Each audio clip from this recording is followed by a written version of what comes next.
In this video, you will see how our composite insulator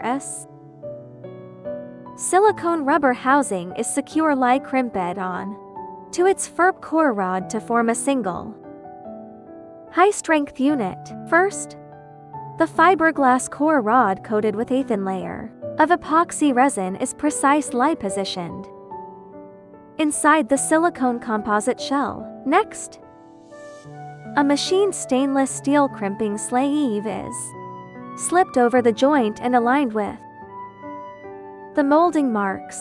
Using a hydraulic press, the sleeve is compressed to a definite torque, creating uniform radial pressure that forces the silicone material to flow into the sleeve's serrations. This metal to rubber interlock both seals out moisture and provides exceptional mechanical retention.